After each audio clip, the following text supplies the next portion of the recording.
ఈరోజు పులిహోర అయితే చేస్తున్నాను. ప్రిపరేషన్ ఆవాలు, పోపు గింజలు,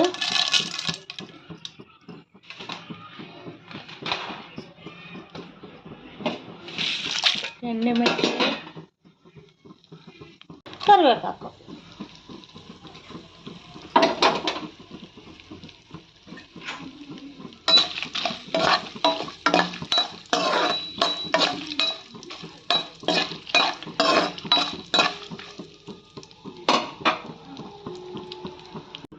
కొంచెం ఇంగువ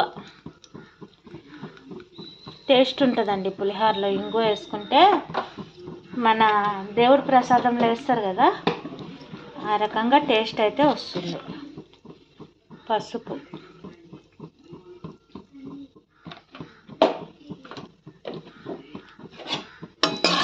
బాగా వేయించుకోవాలి.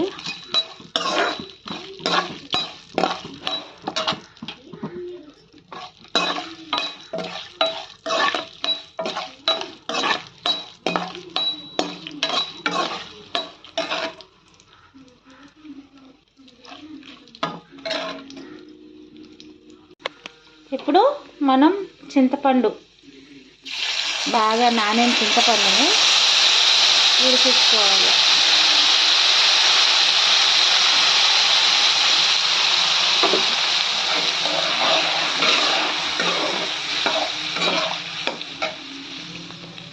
చూడండి గాయ్స్, మన చింతపండు అయితే ఉడుకుతుంది.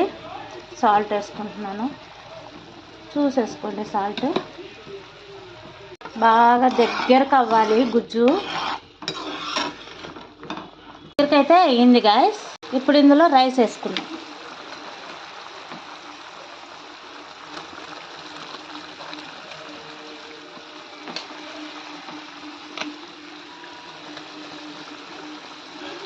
రైస్ వేసుకున్నాం కదా, బాగా కిందకి మీదకి కలుపుకుందాం.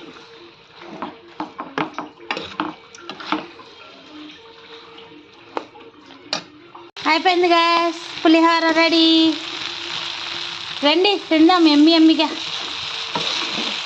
ఇదిగోండి, బాగుందా? టేస్ట్ అయితే సూపర్ ఉంటుంది గాయస్. ఒకసారి ట్రై చేయండి, ఓకేనా? Thank you for watching, thank you for support everyone. Like చేయండి, సపోర్ట్ చేయండి, సబ్స్క్రైబ్ చేయండి. Thank you, thank you, thank you, thank you so much all.